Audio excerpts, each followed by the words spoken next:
오늘 마태복음 10장 1절부터 23절의 말씀을 가지고 능력은 부르신 자가 주신다, 능력은 부르신 자가 주신다라는 제목으로 하나님의 말씀 선포하도록 하겠습니다.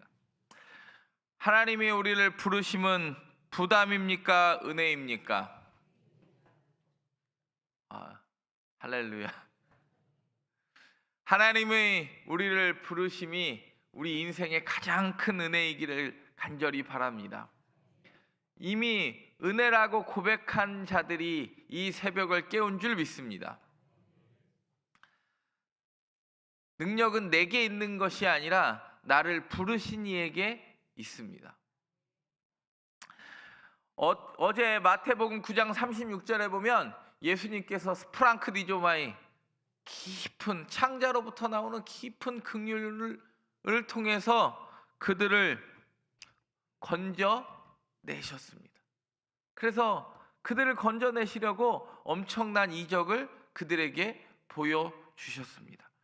그리고 오늘 10장은 그 엄청난 긍휼로 말미암아 드디어 이제는 뭐까지 하게 되냐면 제자들을 부르시고 파송하는 데 이르게 됩니다. 능력은 우리가 준비해서 갖는 게 아니라 이미 우리를 부르신 자가 능력을 준비하셨습니다. 마태복음이 기록될 당시에는 시대적 배경이 중요하다고 말씀드렸습니다. 예수님은 복음서가 기록될 필요가 있었던 건 이미 사람들이 눈으로 본 사람이 있고 귀로 들어 믿은 사람이 있었을 겁니다. 우리가 아는 대로 수리아 안디옥 교회는 이방인과 유대인들이 함께 공존하는 교회였어요. 그러니까 바꿔 이야기하면 로마식의 문화와 유대교식의 문화가 어우러져 있었습니다. 그러니까 사람들이 그 두 사이의 긴장관계도 중요하지만 또 뭐가 시작됐냐면 로마의 엄청난 박해는 시작되었고 예루살렘 성전은 파괴되었고 사람들이 불안해합니다. 내가 지금 이 믿는 복음이 과연 진짜인가 가짜인가? 왜 끊임없이 의심할 수밖에 없습니다. 그때 사람들은 이런 생각을 많이 했을 겁니다. 우리가 다수예요, 소수예요? 소수인데 어떻게 살아남을 것인가? 그리고 이 핍박 가운데 우리는 과연 살아남을 수 있을 것인가? 마태복음 10장은 그 물음에 답을 합니다. 능력은 내가 갖고 있는 게 아니라 부르신 자가 주신다. 오늘 그 부르심에 응답할 수 있는 저와 여러분 되기를 간절히 바랍니다. 첫 번째 한번 따라 해보겠습니다. 부르심에는 권세가 있다. 오늘 본문 1절 보겠습니다. 오늘 본문 1절 시작. 예수께서 그의 12제자를 부르사 더러운 귀신을 쫓아내며 모든 병과 모든 약한 것을 고치는 권능을 주시니라. 교재 갖고 계신 분들은 82페이지 보면 그 12제자 부르는 사건이 등장을 해요. 마태복음, 마가복음, 누가복음. 이 12제자를 부르는데 같은 것 같으면서도 달라요. 그러니까 오늘은 마태복음은 예수님이요 12명의 제자를 어떻게 불러요? 그냥 출석 부르듯이 누가 능력이 있으니까 그냥 너는 오기만 하면 부르심에 순종만 하면 능력은 누가 주는 거예요? 권세는 예수님이 주는 거예요. 그냥 불러. 근데 마가복음의 부르심은요, 또 산에 부르사 자기가 뭐 하는 자를 불러요? 원하는 자를 불러요. 근데 누가복음은 기도와 성령이 강조되니까 뭐 하고 불러요? 기도하고 불러. 여러분, 오늘 이야기합니다. 12제자를 불렀다. 12제자에 불렀는데 도무지 능력이 나타날 것 같은 사람은 없어요. 생각을 해보세요. 12명을 불렀는데 로마 시대 이렇게 상황적으로 안디옥 교회도 비슷하고, 안디옥 교회랑 갈릴리 교회, 갈릴리에 있는 사람들이랑 비슷한 거 아니에요? 아무리 봐도 지금 이렇게 어려운 시대에 살아남을 수 있는 능력 있는 사람들이 있어요, 없어요? 없잖아요. 아니, 어부고, 예? 셀이 없고. 그러니까 우리 시대로 말하면 일제 시대 때 뭔가 능력이 나타나려고 그러면 좀 조선 총독부 뭐 총감 정도는 돼야 능력이 나타날 것 같은데, 갑자기 일본 나카무라 순사, 비사이로 막가상 뭐 이런 거, 뭐 진짜 뭐 듣도 보도 못한 사람들 막 불러가지고 12명을 부르지 않아요? 근데 12명 갖고는 변화될 것 같아요, 안 될 것 같아요? 끊임없이 의심하게 돼요. 12명 갖고는요, 끊임없이 무슨 의심을 하게 돼요? 이 사람 갖고 될까? 우리 갖고 될까? 나 갖고 될까? 끊임없이 의심할 수밖에 없는 인원 아니에요? 근데 예수님이 그 부르신 자들에게 뭘 줘요? 더러운 귀신을 쫓아내며 모든 병과 모든 약한 것을 고치는 뭘 줬대요? 권능을 줬대요. 그리고 2절, 3절, 4절에 이야기합니다. 그 12명의 이름은 이러하니 하니까, 하고 나서 10장 4절에 보세요. 10장 4절에 가나나인 시몬 및 가룟 유다, 곧 누구를 판자라? 그렇죠. 이미 이거는 그때 당시에 쓴 게 아니니까 이미 결과를 알고 쓴 거 아니에요? 예수를 판 자도 있었고. 그러니까 도무지 능력이 나타나지 않고 막 배신할 사람도 있고. 여러분, 가나나인 시몬은 가나 아닌 시몬이 아니에요. 셀로 땅 시몬, 열심당 시몬이라는 뜻이에요. 열심당은 뭐냐면, 이 가나나인은 열심당이라는 뜻과 같은 말인데, 젤롯이라는 말은, 갈릴리 사람들은요 뭘로 이 로마를 정권을 뒤엎으려고 그랬냐면, 우리로 말하면 독립군 투사로 뒤엎으려고 했던 사람들이. 그러니까 밀정처럼 총 쏴가지고 칼을 차갖고 다니면서 엎으려고 했던 사람들. 그래서 열심당원들은 항상 칼이 있었어요. 그러니까 베드로도 열심당원의 한 명인 확률이 높죠. 왜냐하면 예수님 당시에 뭐 했죠? 겟세마네에서 예수를 판자라 그래가지고 말고의 귀를 잘라버리잖아요. 네. 그것 때문에 이제 열심당인 확률이 높다고들 이야기하는데, 여러분, 내 능력은요 숫자에서 오지 않습니다. 12명이라는 작은 숫자에서 오지 않아요. 보내신 분의 능력에서 오는 거예요. 로마의 허락에서 오지도 않습니다. 능력은 부르신 자가 주는 줄 믿습니다. 누가복음 10장 19절을 제가 읽으면, 내가 너희에게 뱀과 전갈을 밟으며 원수의 모든 능력을 제어할 권능을 주었으니 너희를 해칠 자가 결코 없으리라. 사도행전 1장 8절에 오직 성령이 너희에게 임하시면 너희가 권능을 받고 예루살렘과 온 유대와 사마리아와 땅끝까지 이르러 내 증인이 되리라 하는데, 능력이 있어서 내 증인이 된 게 아니라 너희가 뭘 받았으니까 성령 받아서 증인된 거예요. 초대교회는 권력은 없었습니다. 아니, 무슨 권력이 있었어요? 초대교회가 권력은 없었지만 주께서 주시는 권세가 있었어요. 근데 작금의 한국교회가 예전에는 그래도 권력도 잃어버리고 권세도 잃어버린 것 같아요. 예전에 한국교회는 가난했지만 부유하고 행복했어요. 예수님 권세, 내 권세, 주의 이름을 부르는 자는 구원을 얻으리라. 예수님 권세, 내 권세. 그냥, 근데 지금은 권력도 없고 권세도 없는, 왜요? 나를 부르신 자를 잃어버렸기 때문에.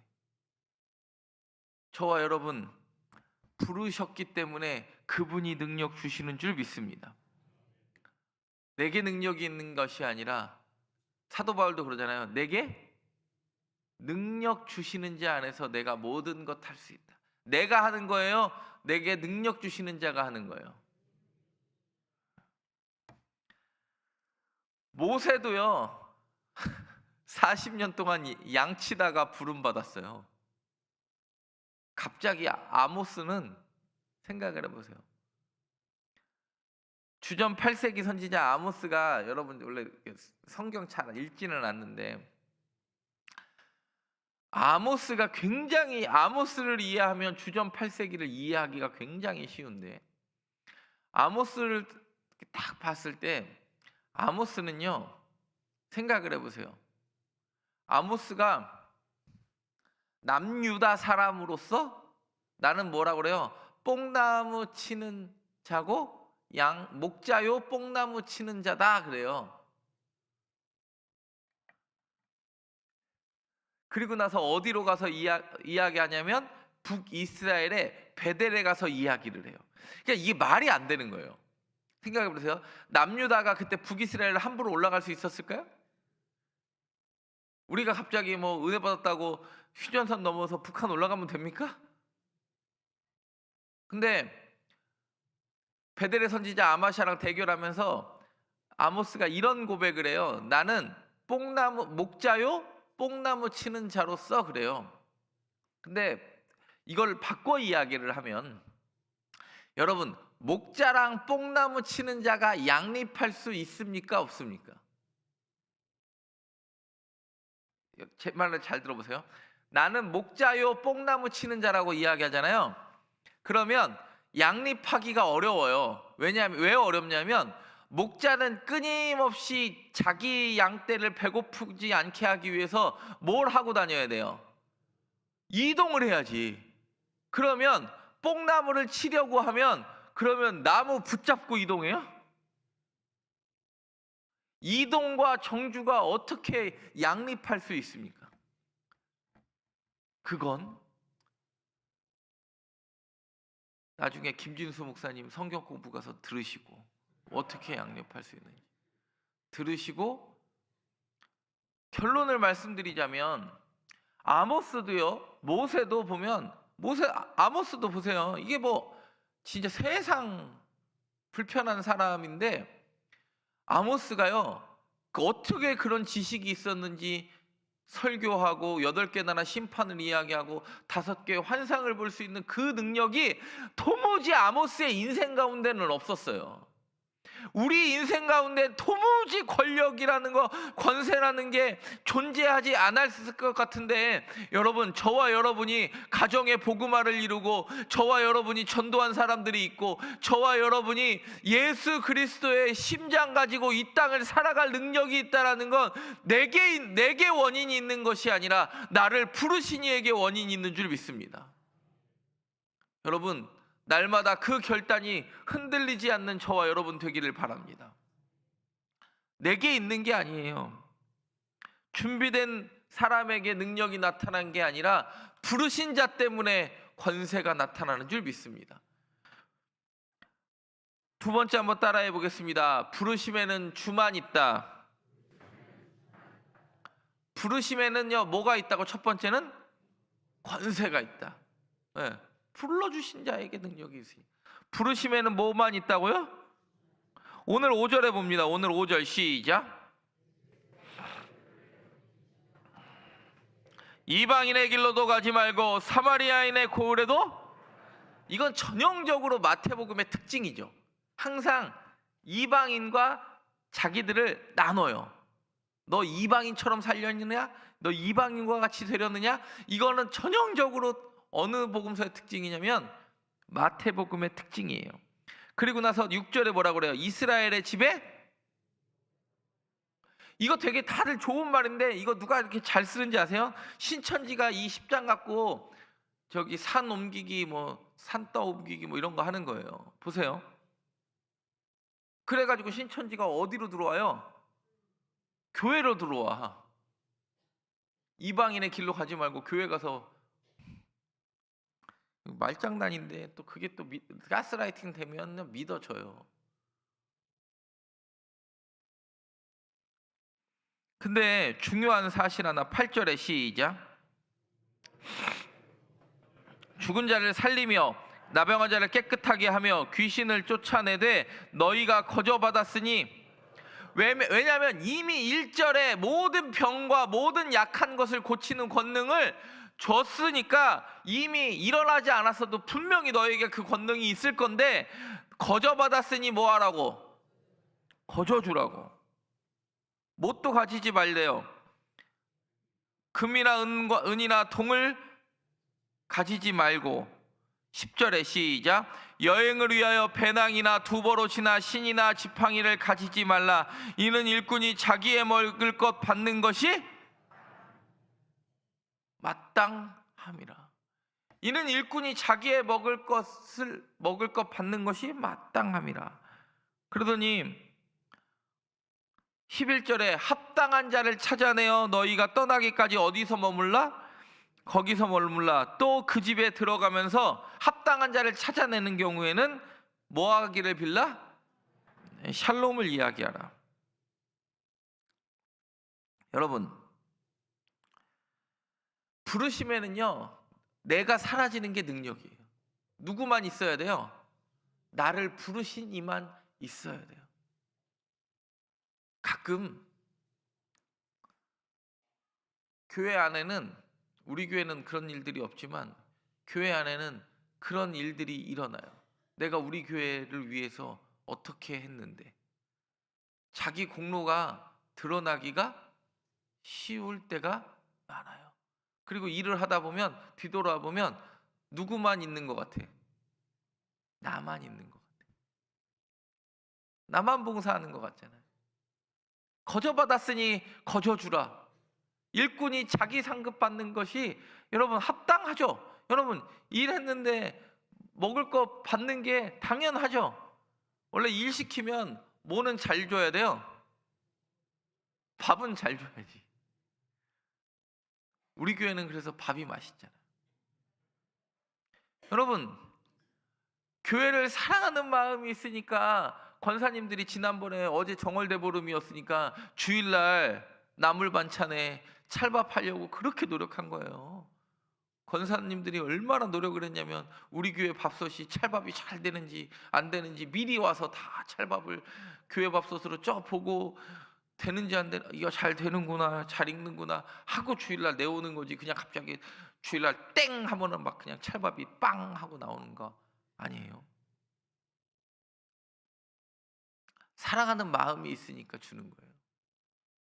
감사하는 마음이 있으니까 하나라도 더 먹이고 싶은 마음이 생기는 거예요. 우리의 자녀들이 그런 은혜 받기를 바라고, 저와 여러분이 그 마음이 변하지 않기를 바랍니다. 끊임없이 인생을 살다 보면 부르심에는 주가 있는 게 아니라 누가 능력이 있는 것 같아요? 내가 능력이 있는 것.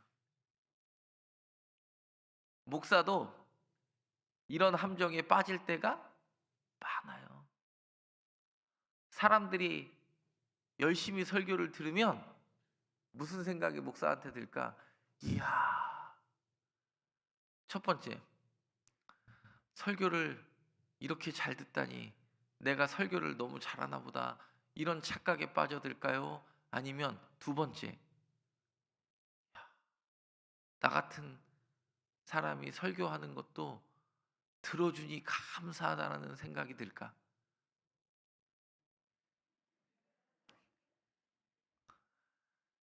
여러분, 목사도 마찬가지고 저도 목회할 때 항상 잃어버리지 않는 생각 하나가 있어요. 뭘 잃어버리지 않냐면 내가 어떤 사람인지는 항상 잃어버리게 돼요. 근데 제가 내 자아가 불끈불끈 올라올 때마다 드는 생각이 하나 있냐면, 무슨 생각을 잃어버리지 않으려고 하냐면, 나는 내가 여기서 전도한 사람 한 명도 없다.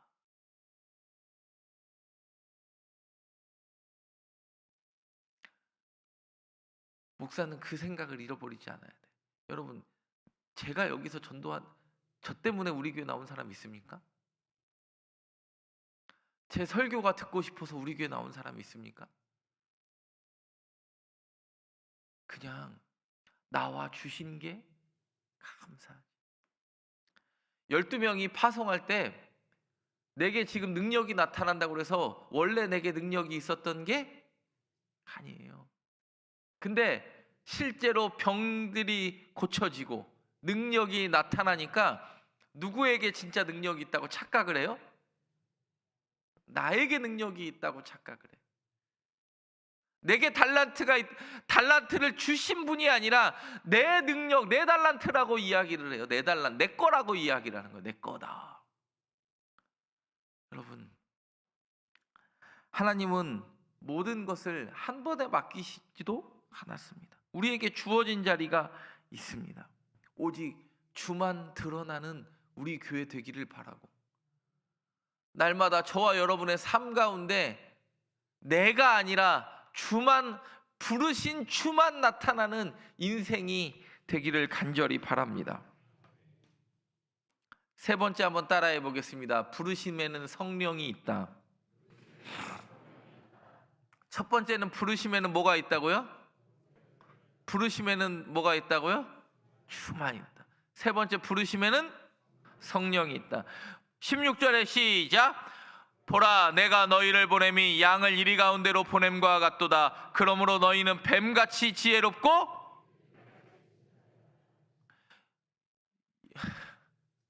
양을 어디 가운데로 보낸과 같도다? 이리 가운데 보내니까 양이 살려고 하면 이리처럼 될까요? 양처럼 될까요? 여러분, 이 말을 잘 곱씹어 보세요. 예수님이 너는 내 목자 말 잘 듣는 사람인데 내가 지금 너희를 세상에 보내는 게 양을 어디 가운데로 보낸 것 같도다? 이리 가운데로 보낸 것 같도다. 그러니까 그 양이 이리 가운데서 살려고 그러면 치열하게 하다가 결혼하면 말 잘 듣는 남편 때문에 여자분들이 여성 호르몬이 강해져요. 자식 키우고 남편이 너무 순종하니까 남성 호르몬이 강해져요. 왜? 내가 몇 번 말을 해야 이걸 듣는 거야 도대체? 우리 집 얘기 아니고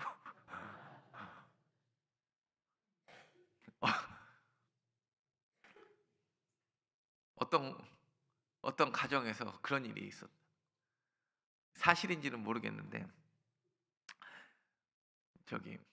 남편이 아내 허락을 안 받고 상의 없이 마음대로 일을 진행을 하더래요. 그랬더니 아내 되시는 분이 남편한테, 아니 왜 내 허락을 안 받고 일을 왜 상의를 안 하냐 말이지, 일을 한다는 거예요. 그랬더니 그 남편이 이렇게 이야기했대요. 내가 보니까 박용환 목사도 사모님이랑 상의 아무것도 안 하는 것 같은데 그럼 왜 내 핑계를 대요?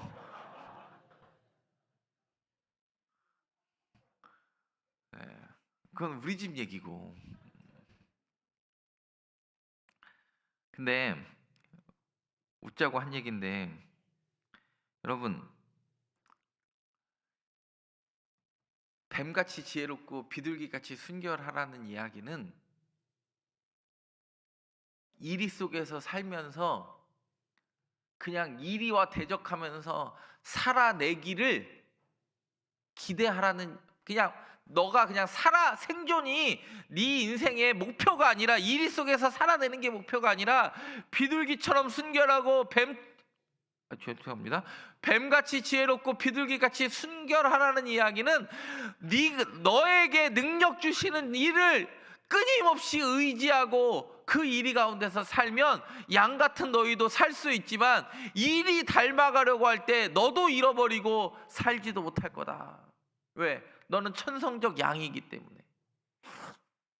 이거를 신천지가 뭐라고 이야기하냐면, 모략의 교리를, 내가 자꾸 이거 신천지 얘기해서 죄송한데, 예전에 저기 청년부 할 때 신천지 공부를 열심히 해서 그래요. 하도 뭐 청년들 중에 신천지가 많으니까. 이거를 모략이라는 교리로 마음대로 바꿔 쓰는 거예요. 왜? 성경에도 나오지 않았냐 말이지. 뱀같이 지혜롭고 비둘기같이 순결하라. 거짓말을 용인해도 된다는 거예요. 여러분, 그건 아니에요. 여기서 말하는 뱀같이 지혜롭고 비둘기같이 순결하라는 건 이리 속에서도 능력 주시는 자 붙잡으면 그게 진짜 능력임을 깨닫게 된다라는 얘기 아니에요? 근데 막 모략이라고 거짓말을 당연시하고, 아니 세상 어떤 종교가 정직을 가르치지 않고 거짓말을 가르치는 종교가 있습니까? 어떻게 그게 진리라고 이야기할 수 있습니까? 우리는 세상에 녹아드는 것 같고 세상에 휩쓸려 가는 것 같지만, 하나님이 붙드시기에 내 능력이 아니라 나를 붙잡으시는, 여전히 내 안에 꿈틀대고 불같이 일하시는 성령이 있기에 우리는 그 이리 가운데서도 흔들리지 않는 하나님의 백성됩니다. 그리고 나서 이야기합니다. 19절에 너희를 넘겨줄 때 어떻게 또는 무엇을 말할까? 염려하지 말라. 그때 너희에게 할 말을 주시리니. 20절에 말하는 이는 너희가 아니로 너희 속에서 말씀하시는 이 곧 너희 아버지의 무엇이니라? 성령이시니라. 잘못된 교리를 막 읊는 게 내 능력이 아니라, 나 같은 무지랭이 열두 제자같이 도저히 소망 없고 배운 것 없는 그 사람들 속에서 말을 할 수 있는, 옛날에는요 말하는 게 능력이었어요. 그래서 옛날에 소크라테스나 아리스토텔레스는 다 뭘 가르쳐요? 수사학이라는 걸 가르쳐요. 내가 말을 어떻게 조리 있게 하고 내 감정을 어떻게 표현할 것인가를 가르쳤어요, 옛날에. 그러니까 여러분 생각을 해보세요. 도무지 능력이 없을 것 같은 그 열두 제자들이 담대히 선포하니까 나중에 사도행전에 초대교회 사람들이 뭐라 그래요? 술에 취했다 그래요. 새 술에 취했다 그래. 새 술에 취했다. 왜요? 그 사람의 술에 취한 거랑 성령에 취한 거는요 같아요. 뭐가 같냐? 그렇다고 갑자기 오늘은 한 잔이 땡기는데 자꾸 이런 머릿속에 그런 생각을 그리시면 안 되고, 술에 취해도 내 능력대로 내가 제어가 됩니까? 안 돼요. 인사불성이 돼요. 그리고 술 취하고 나서 엄청나게 후회하고, 카드 긁은 거 후회하고, 자식에게 용돈 많이 준 거 후회하고, 깨고 나서 뭐 다 후회하지. 왜냐면 내 능력으로 한 게 아니거든. 근데 성령에 취한 것도 마찬가지예요. 성령에 충만한 것도 도무지 내게 그런 언어의 재능과 능력이 없고 내 삶에 그런 능력이 없었는데, 성령에 취한 사람은 그 능력이 나타나더라. 여러분, 내게 능력이 있는 게 아니라, 내게 말할 수 있는 지혜가 있는 게 아니라, 나를 부르신 이가 주신 그 성령이 그것들을 가능하게 합니다. 여러분, 유대 회당에서 그때 당시에 사람들은 배척당했고 로마 사회에서도 의심받았으며 가족 안에서도 갈등을 겪었습니다. 여러분, 가족 안에 갈등을 겪는 것, 이것 때문에 부모를 버리라고 이야기할 수 있습니까? 이리 속에서 살면, 만약에 그것이 사실이라면 이리 속에서 살면서 치열하게 견뎌내야 되는 것 아닙니까? 누구 때문에? 성령 때문에. 내게는 능력이 없어. 내게는 그 견뎌낼 힘도 없어. 성령 때문에. 사랑하는 성도 여러분, 성령의 충만은 상황과 상관없는 내게 주신 능력입니다. 주께서 부르신 이유가 있습니다. 능력은 누가 책임진다고요? 부르신 자가 내게 능력이, 여러분, 내게 능력을 달라고 이야기하기 전에 하나님 왜 나를 부르셨습니까? 그 부르심을 끊임없이 확인할 수 있는 저와 여러분 되기를 바랍니다. 우리는 가끔 이렇게 묻습니다. 주님, 제가 이거 할 수 있습니까? 이렇게 물을 수 있어요. 그리고 목사가 뭐 이렇게 이야기를 하면, 우리 교회는 한 번도 그런 분들은 없지만 제가 다른 교회에서 부교역자 할 때는 꼭 뭐 이렇게 조금 구역장이나 뭐 좀 조금 뭐 좀 시키려고 하면 저는 못해요. 애도 봐야 되고 나중에 또 며느리가 애를 낳고 이번에 또 딸이 애를 낳고 출산율이 없는데 하여튼 교회 안에서는 출산율이 넘쳐나. 요즘은 저기 권사님들의 가장 큰 무기는 출산이 얼마 남지 않은 가족이 있다는 게 가장 큰 무기예요. 그리고 나서 이야기합니다. 뭐 못합니다. 뭐 이것도 못하고 저것도 못하고 남편이 아프고 나도 아프고 허리도 아프고 무릎도 아프고. 여러분, 그 나이 되면요 무릎과 어깨 안 아픈 사람 없습니다. 어깨는 지금 저도 아파요. 여러분, 중요한 건 어떤 걸 확인해야 되냐면 내게 이걸 할 수 있는 능력이 있는가를 확인하지 않고 그가 나를 부르셨는가 확인하면 돼요. 능력은 누가 준다고요? 나를 부르신 자가 주는 거예요. 여러분, 그 결단이 저와 여러분 가운데 있기를 바랍니다. 오늘도 주님은 우리에게 말씀하십니다. 가라! 내가 너를 보낼 능력을 준다. 그 확신 가지고 이 땅을 살아가는 지혜 있는 자 되시기를 간절히 바랍니다. 기도하겠습니다. 부르시고 보내시는 하나님 아버지, 우리를 향하여 가라고 말씀하시면서 권세를 주시는 주님을 찬양합니다. 안디옥 교회가 소수였지만 사라지지 않았던 이유가 사람의 힘이 아니라 부르신 주님의 능력이었음을 믿습니다. 여전히 우리는 연약합니다. 양과 같이 연약하고 이리 가운데 서 있는 불안한 현실을 깨닫습니다. 두려움보다 먼저 부르신 주를 생각하게 하옵소서. 능력이 없어서 머뭇거리지 않게 하시고 환경이 어려워서 물러서지 않게 하시며 사람의 눈치 보다가 주님의 음성 놓치지 않게 하옵소서.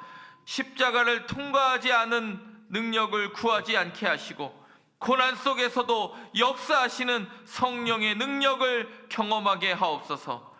우리 교회를 사용하시고 다음 세대를 사용하시고 가정과 일터에서 복음의 증인으로 서게 하옵소서. 우리를 부르신 주님께서 끝까지 능력 주실 것을 믿으며 예수 그리스도의 이름으로 기도드립니다. 아멘.